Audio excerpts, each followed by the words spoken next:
It's Teduh Podcast, a tender comprehensive talk with awe-inspiring speaker. I'm Giovanni Tirza will accompany you on a journey full of fascinating knowledge over the next few minutes. This podcast will air every month. Relax and listen because good discussion happens in Teduh. Halo semua, Giovanni Tirza is speaking and welcome to Teduh.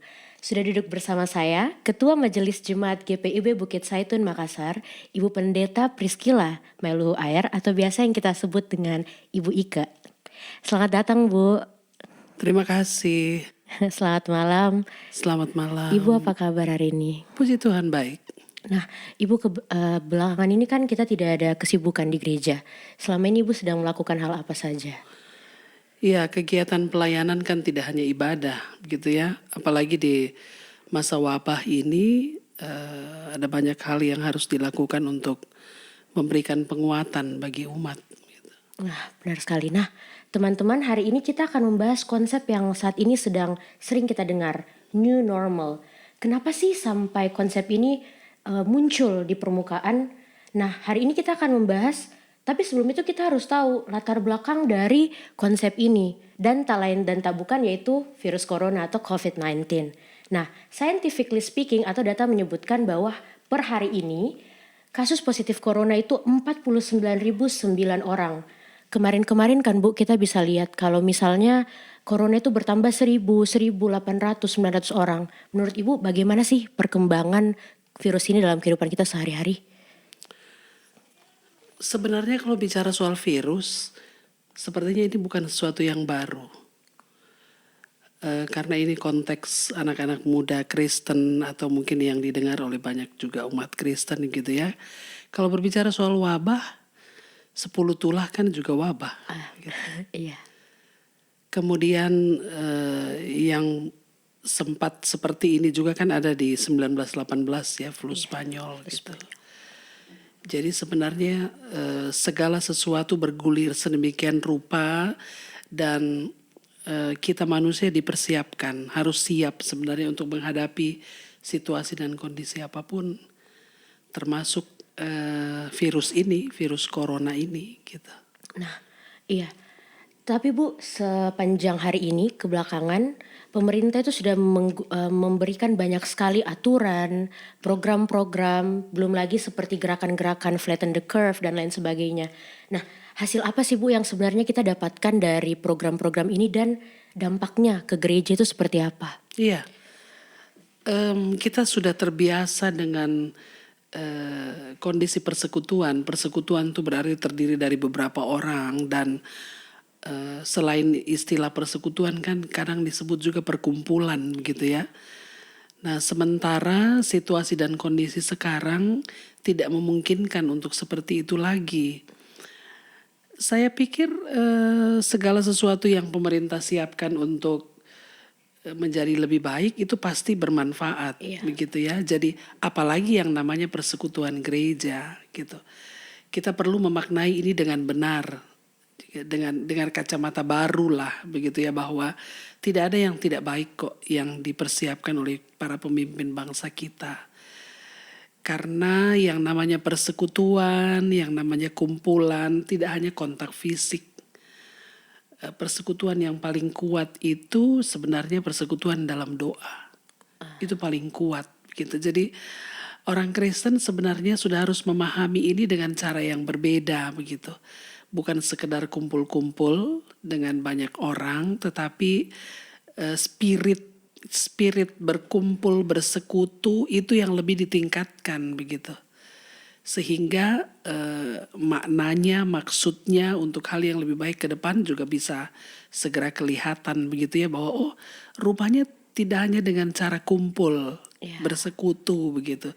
Tapi saya bisa ingat Tirsa ketika saya berdoa gitu. Saya ingat Chris, saya ingat Nino begitu ya. Itu persekutuan yang paling kuat sebenarnya. Dan apa yang kita jalani sekarang ini, kalau menurut saya mungkin belum masuk ke pertanyaan new normal ya, tapi sebenarnya menurut saya inilah kenormalan yang sesungguhnya gitu. Bahwa kita hidup sebagai pribadi yang bersama dengan orang lain, tapi juga tetap memaknai kebersamaan itu dengan cara yang berbeda gitu. Berarti kita bisa bilang gereja itu sudah siap ya Bu. Berarti kita Gereja. tidak perlu takut, tidak perlu khawatir kalau misalnya kita tidak berkumpul. Yang penting kita bisa berdoa Iya, untuk sesama kita kan Bu. iya betul. Nah, nah kemarin-kemarin juga Bu, ini kita sudah lihat di jalan masih banyak orang yang sudah tidak pakai masker, orang sudah santai, sudah berkumpul ke kafe, ramai-ramai. Berarti ini sudah terjadinya pelonggaran Bu, dengan program-program yang pemerintah buat kita. Nah, tadi kan sudah dibahas Bu, ini beberapa seperti PSBB dan lain sebagainya. Itu gimana Bu kalau misalnya terjadi pelonggaran, terkhususnya buat gereja sekali lagi? Iya. Pelonggaran yang seperti apa juga kan tetap ada batasan begitu ya. Kalau saya sih memahami begini, ketika kita dituntun, dipandu, diarahkan untuk physical distancing gitu, atau social distancing gitu, sebenarnya bukan hanya untuk kita, tapi juga untuk orang lain begitu. Jadi ketika semua protap harus tetap ditaati, kita tidak boleh berpikir bahwa ini semata-mata untuk kita gitu, tapi juga untuk orang lain gitu ya. Jadi diharapkan sih pertama-tama gereja lah jadi motor penggerak untuk itu begitu, menerapkan semua hal yang baik yang menjaga diri kita dan juga menjaga orang lain gitu, menjaga sesama kita gitu. Jadi harapan kami, harapan kita semua ya, khususnya anak-anak muda, itu yang paling bahaya begitu ya, karena anak muda memang bukan kelompok rentan, tetapi mereka punya daya tahan tubuh yang sangat baik sehingga tidak sadar bahwa sudah masuk dalam kategori OTG misalnya begitu. Lalu secara bebas berjumpa dengan orang tua atau keluarga yang Rentan. ya rentan, itu kan berbahaya begitu. Jadi sebaiknya memang berjaga-jaga, kemudian melakukan segala sesuatu dalam ketaatan, itu juga penting kok.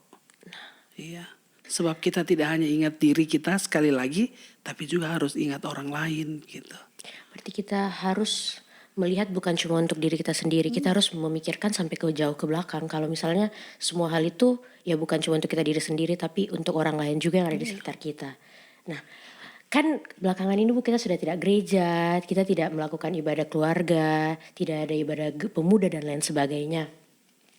Kemarin-kemarin sebelum kita take, tim itu sudah share template, sudah bertanya seputar tema ini Bu. Jadi mereka pasti banyak orang yang penasaran, pasti orang banyak yang bingung. Apa sih, kapan sih gereja ini mulai dan lain sebagainya. Makanya banyak yang bertanya-tanya Bu. Nah, kita sudah share template dan share template pertanyaan. Jadi kita sudah mengambil beberapa pertanyaan yang kira-kira penting untuk dijawab.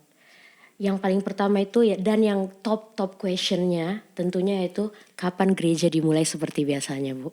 Oh iya, Majelis Sinode sudah mengeluarkan panduan sinodal begitu ya, dan bisa diberlakukan secara sinodal itu sebenarnya harus dimulai dari bulan Juli tanggal 5. Tanggal 5 Juli itu sudah bisa dimulai begitu ya. Tetapi tentunya tetap diingatkan untuk memperhatikan situasi setempat, kondisi lokal gitu. Sehingga kalaupun akan segera dimulai, maka segala sesuatu yang menyangkut protokol kesehatan yang ketat itu juga harus tetap dipersiapkan baik-baik. Ada kerinduan sih untuk kita bisa mulai ketemu lagi bersama dengan rekan-rekan sepersekutuan kita, ibadah dalam gereja gedung gitu ya. Istilahnya gereja gedung, sebab ada gereja rumah sebenarnya yang kita bangun dalam 3-4 bulan ini, itu namanya gereja rumah begitu. Kalau toh kita harus ada lagi dalam kebersamaan di gereja gedung, sangat diharapkan memang tidak usah terburu-buru lah. Tidak perlu terburu-buru begitu.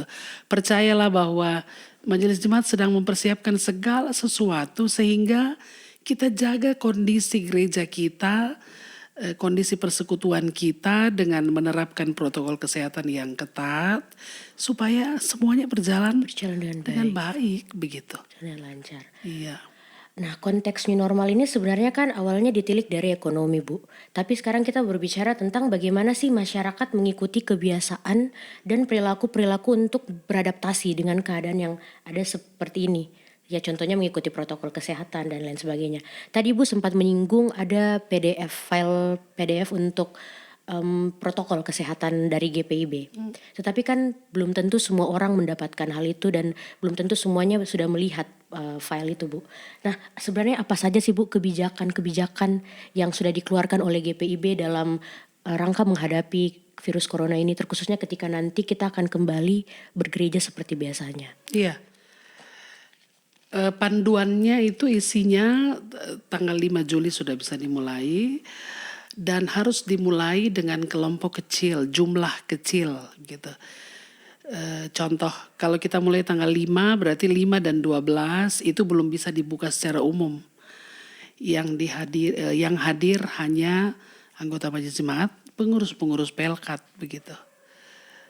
Kemudian masuk minggu yang ketiga mulai dibuka secara perlahan, tetapi jumlahnya kalau saya tidak salah sekitar 40%. Kalau yang awal itu minggu pertama dan kedua itu 25% cukup. Lalu kemudian dibuka 40% sampai ke new normal yang sesungguhnya itu adalah 50% saja dari kehadiran seluruh warga jemaat yang biasanya setiap hari Minggu begitu. Ya. Jadi kalau kita misalnya 300 orang gedung itu ya 25%-nya berapa begitu ya, itu diawali. Kemudian sampai pada 50%. 150 orang saja. Tadi kami sempat di gereja menata ruang itu gitu ya. Lalu dihitung-hitung semuanya setelah ditata sedemikian rupa, jumlah orang yang ada dalam gedung gereja itu jemaat non pendeta dan penatua diaken hanya 90 orang di dalam begitu. Jadi gedung kita itu hanya bisa nampung kapasitasnya 100 orang, kecuali kalau di sebelah dibuka begitu ya, mungkin bisa sekitar 130-140 orang. Kalau seperti itu Bu, kan orang datang ke gereja tidak punya caution. Apakah nanti langsung dibatasi kalau sudah 90 orang, terus langsung maaf tidak bisa ikut ibadah jam begini atau seperti apa Bu? Sepertinya harus mengarah ke sana begitu. Tentunya di awal-awal sudah ada semacam pemberitahuan begitu ya.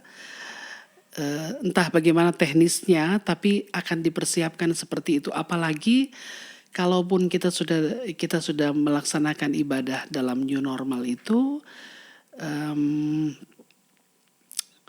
memang ada banyak hal yang harus dibuat sih, bukan hanya jumlah orang begitu ya. Tapi dari depan pintu pagar kita di depan itu sampai di depan pintu gedung gereja bahkan harus isi buku tamu, sama dengan nomor tempat duduknya begitu supaya ketahuan gitu. Untuk Kalau memudahkan. terjadi sesuatu untuk kontrol ya. Iya, untuk memudahkan. Memudahkan. Terjadi sesuatu dari mana begitu? Oh dari gereja. Dia siapa gitu? Dia sudah laksanakan enggak semua ini sampai keluar gitu. Oke. Nah, di sini ada pertanyaan lagi Bu. Katanya gimana Bu kalau misalnya tiba-tiba ketahuan ada yang kolaps atau ada yang terindikasi corona atau lain sebagainya, itu bagaimana gereja akan menghadapinya atau bagaimana sih langsung disuruh keluar atau bagaimana saja Bu? Iya, tanda-tandanya pasti sudah kelihatan gitu bahwa dari depan kan sudah ada termogan.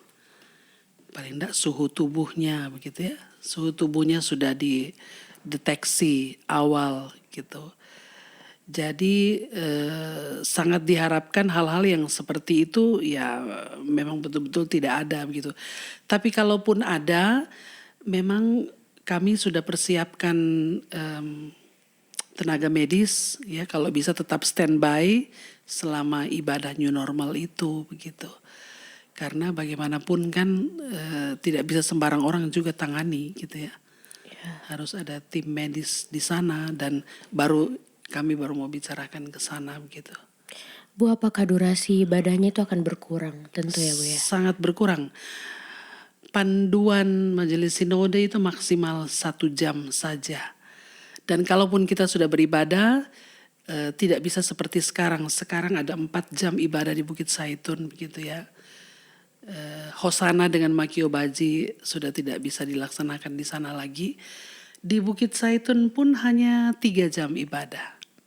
Jam 8 pagi, kemudian jam 11 siang, dan jam 4 sore begitu.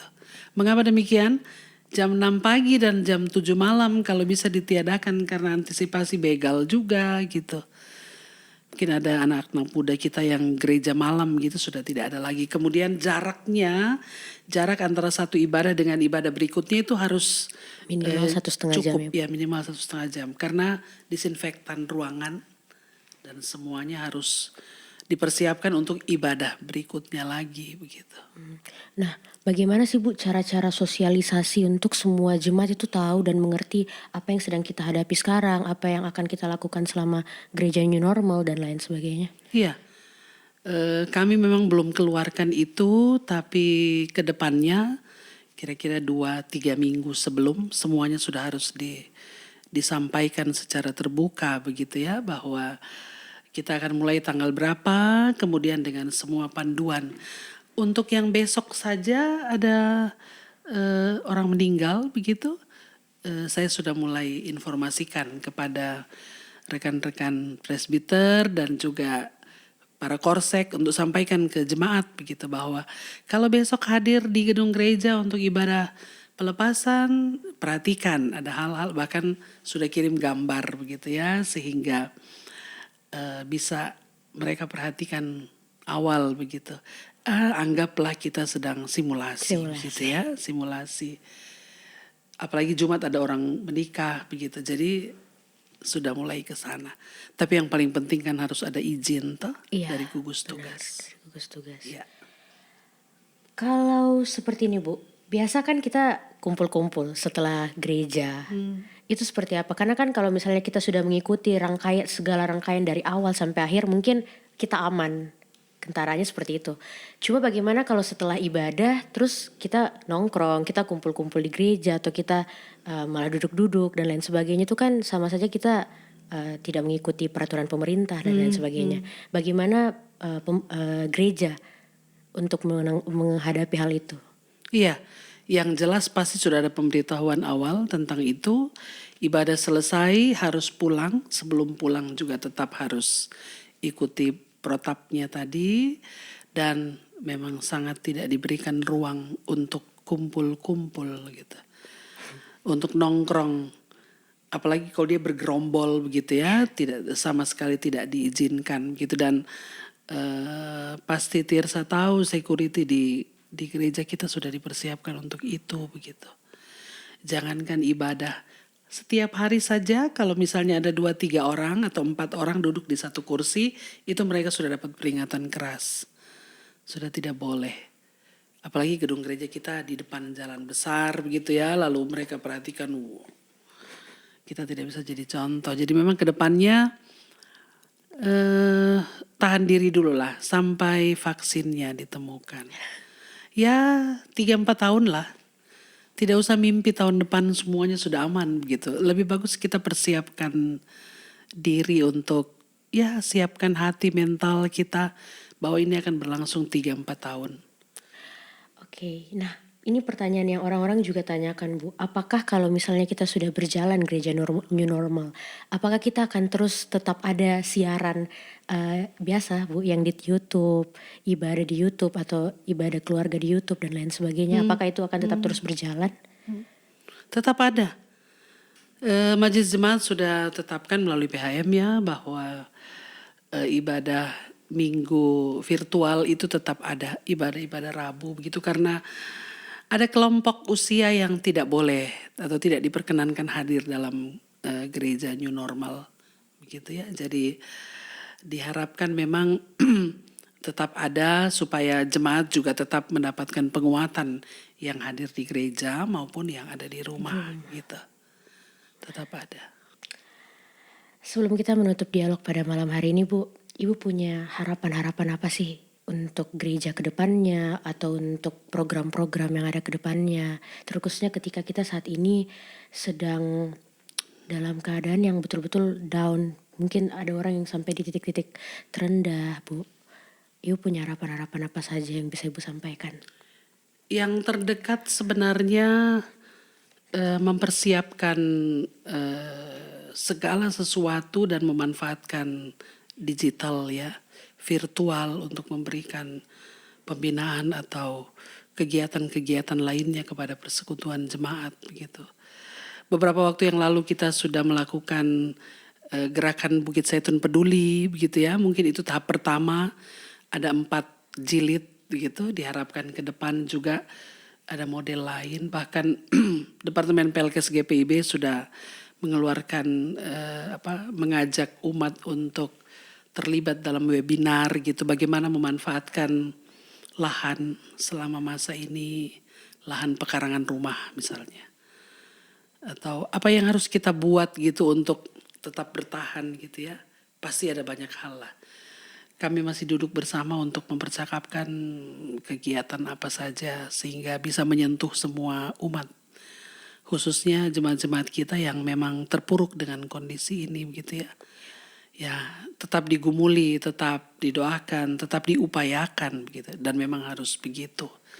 Tidak boleh dibiarkan begitu ya. Minimal yang paling dekat yang sekarang saya lakukan adalah telepon satu-satu, apa kabar, berdoa Menguatkan. bersama mereka. Iya, seperti itu. Oke. Nah, teman-teman, begitulah yang bisa kita perbincangkan pada malam hari ini. Kita sudah bisa mendengar jawaban-jawaban dari semua pertanyaan-pertanyaan yang mungkin saat ini teman-teman lagi bingungkan. Apakah kapan gereja mulai, bagaimana mekanismenya, dan lain sebagainya. Saya sangat berterima kasih karena untuk kedatangan Ibu Pendeta pada malam hari ini. Sangat-sangat bisa kita dapat pengetahuan yang sangat kita butuhkan teman-teman pada malam hari ini.